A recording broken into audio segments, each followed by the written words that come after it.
además, pues, agradecer mucho a nuestro presidente del Consejo Andaluz por haber designado a Granada como lugar de desarrollo de estas primeras jornadas que hace el Consejo Andaluz, y simplemente desear que aprendamos mucho, que sean provechosas y útiles, y que de aquí pues podamos salir con más confianza en las normas que nos vienen y en las que ya estamos.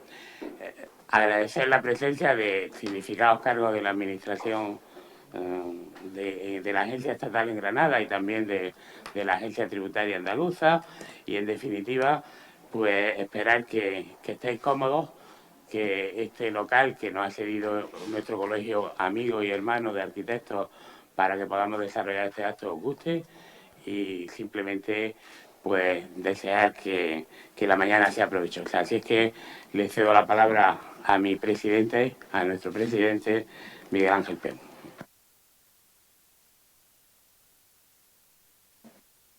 Nada más que reiterar las palabras del presidente del Colegio de Granada, Jaén y Almería, agradecer a todos ustedes la presencia en esta mañana aquí, agradecer naturalmente a los tres ponentes, a los profesores Carbó, Luque y Lubián, su aportación y el esfuerzo de estar en Granada con nosotros. Y, naturalmente, como no, agradecer al Colegio de Arquitectos la cesión tan generosa que nos ha hecho de sus instalaciones.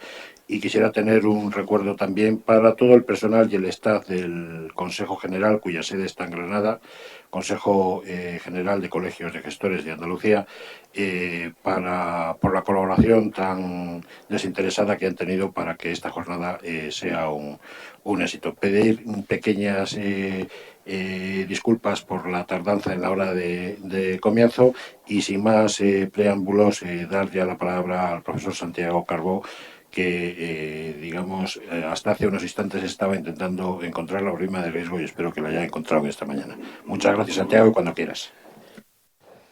Muchas gracias, Miguel Ángel. Muchas gracias al Consejo Andaluz de Colegios Oficiales de Gestores Administrativos por esta invitación a hablar hoy, a todos los anfitriones y los que me han precedido la palabra. Estaba comprobando la prima de riesgo con el móvil, ahora mismo, ¿no? Está en 6,56 el bono, con lo que eso supone pues en torno a 5,28 o 30 con respecto al bono alemán, ¿no? La verdad es que la situación es muy delicada, y mi intervención pues va lógicamente a ir por estas líneas y sobre todo sobre lo que nos puede esperar, ¿no? Creo que bueno, se puede hablar en este momento de las tendencias de la economía española, a las que me referiré, de la situación del sistema financiero, más a largo plazo, a lo que también me referiré, pero lógicamente creo que la parte importante de mi charla tiene que ir bastante más vinculada a la realidad de lo que está aconteciendo en este momento, ¿no? Bueno, luego estamos en medio de la tormenta, pero del momento más duro probablemente de los últimos 4 o 5 años para la economía española, sin tapujos. Evidentemente, en algún episodio más corto nos habíamos convertido con anterioridad en la cabecera de las noticias y de las preocupaciones internacionales, pero bueno, desde hace 3 o 4 semanas verdaderamente la situación es tremendamente delicada, y me temo que ya pues insostenible, ¿no? Es decir, probablemente hayamos pasado el punto del umbral en el que ya nuestros propios recursos puedan no ser suficientes, ¿no? Es desgraciadamente un elemento que tiene muchas connotaciones, decir algo así, ¿no? Y ojalá me equivoque, ¿no? Evidentemente. No todo va a ser de un modo tan lúgubre, porque bueno, incluso en el caso de que los recursos de los españoles no sean suficientes, pues también evidentemente hay diferentes modalidades a las que yo me voy a referir también, lógicamente para un poco saber lo que nos espera, ¿no? En este momento es difícil pensar que España puede por sí sola hacer frente a esta realidad, porque con un bono a largo plazo del 6,60, y que hoy no está subiendo, pero bueno, nada nos dice que no vaya a subir. Es decir, si realmente no baja 150, 200 puntos, España no se puede financiar durante mucho tiempo en el mercado.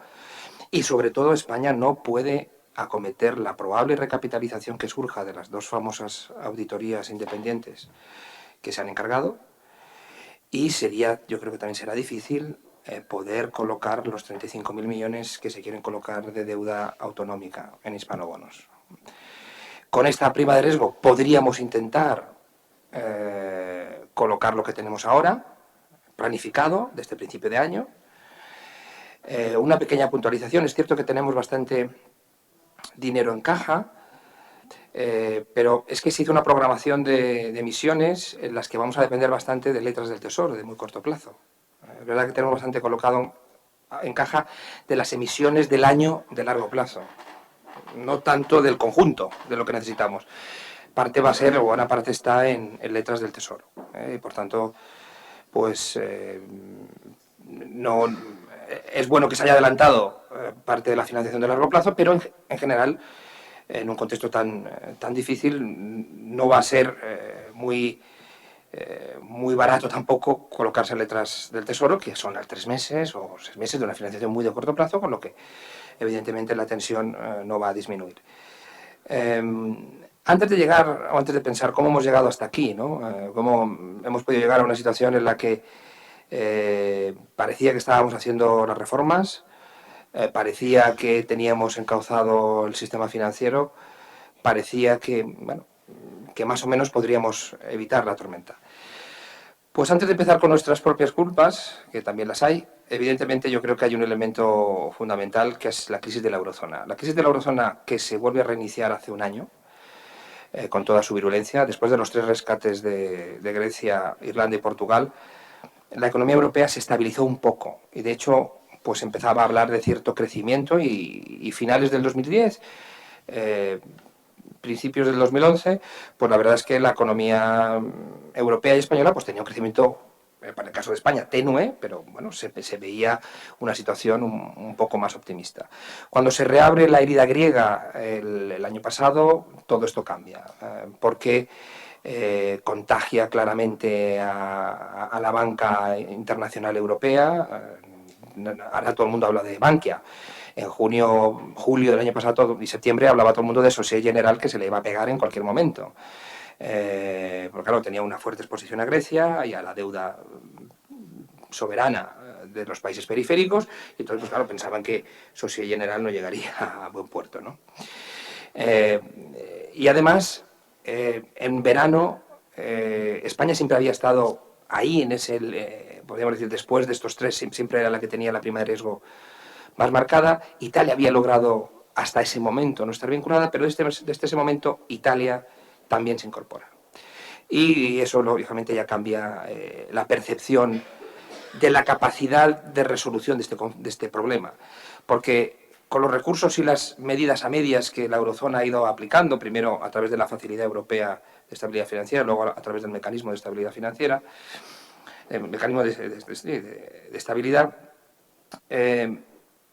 no hay suficientes recursos, no hay suficiente agilidad como para tratar a un país grande, mucho menos a dos, como España e Italia. Claro, eso ha hecho pues, que lógicamente el mercado pues, haya cambiado totalmente su percepción sobre el futuro de la eurozona. Eso ocurre hace un año, 10 meses, y entramos en una espiral que solo tuvo una calma de 3 meses cuando el Banco Central Europeo permitió 2 grandes operaciones de barra libre, dando todos los préstamos que desearan al sistema financiero europeo por 3 años, las famosas LTRO, que calma de algún modo, claro, lógicamente, los mercados durante 3 meses o 2 meses, ¿no? Desgraciadamente, esa medida, que es una medida paliativa, una medida que anestesia, pero no es una medida que cura, porque para curar una economía lo que hay que mejorar es su competitividad, hay que resolver sus problemas de saneamiento del sistema financiero, hay que ajustar sus cuentas públicas. Claro, es decir, si eso no se corrige, muy pronto los efectos de la anestesia se iban a dejar de sentir y por tanto iba a volver el dolor, ¿no? Y los problemas.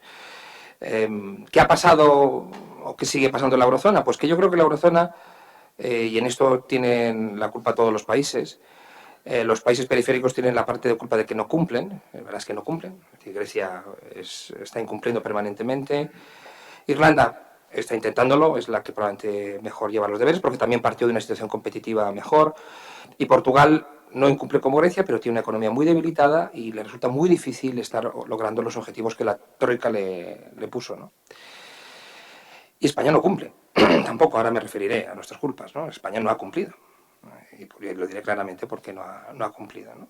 Y eso, lógicamente, genera recelo en nuestros socios, en los socios acreedores, en los socios como Alemania, Finlandia y Holanda, que ponen recursos a disposición de un sistema en el que nosotros vamos a beneficiarnos más, incluido los del Banco Central Europeo, que es de todos, y sin embargo la financiación que obtienen los bancos españoles pues es enorme, comparada con el peso económico financiero de nuestro país o del sistema financiero, ¿no? Con la preocupación que eso supone.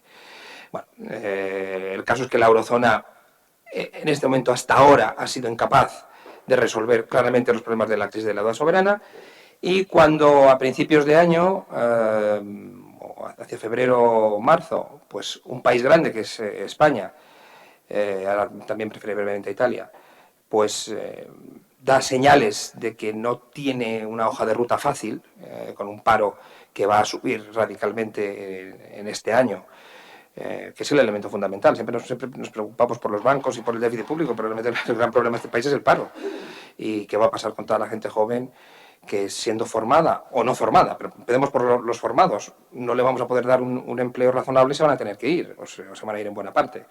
Y en segundo lugar, los no formados, ¿qué esperanza tienen? Porque cuando hubo un boom inmobiliario, un boom de la construcción, pudieron trabajar. Ahora no tienen suficientes recursos formativos como para adaptarse. Tampoco tienen un sistema de incentivos que les ayuda. Es decir, muchas cosas hay que cambiar, ¿no? Es decir, hoy no da tiempo a hablar de esto, pero evidentemente ese es el elemento fundamental. Una economía que entra nuevamente en recesión, una economía que incumple el déficit público y que dice que va a ser muy difícil cumplir el de este año, y lo comunica muy mal, porque evidentemente yo creo que la estrategia de negociación del déficit público se ha entendido muy mal en Bruselas y por parte de nuestros socios, y surge el gran problema, y es que el sistema financiero que habíamos estado intentando parchear, pues evidentemente ante la magnitud de los problemas de la crisis de la deuda soberana, ante el no haber sido capaz de sanear adecuadamente la gran borrachera del boom inmobiliario hasta el año 2007, es decir, estamos hablando de 4 o 5 años después, y aún no lo hemos hecho. Es decir, eso como país y como sociedad deberíamos plantearnos. ¿Qué pensábamos? ¿Que esto iba a rebotar? Me decían, no, es que la estrategia que se pensaba es que esto iba a durar poco, que iba a ser como la crisis del 93. No, esto es una crisis financiera. La crisis del 93 fue una crisis básicamente de demanda, es decir, básicamente el calentamiento de la economía. También hubo problemas en el ámbito de lo que aquel entonces era el sistema monetario europeo. Pero esto es una crisis financiera. Está totalmente documentada que una crisis financiera dura mucho tiempo.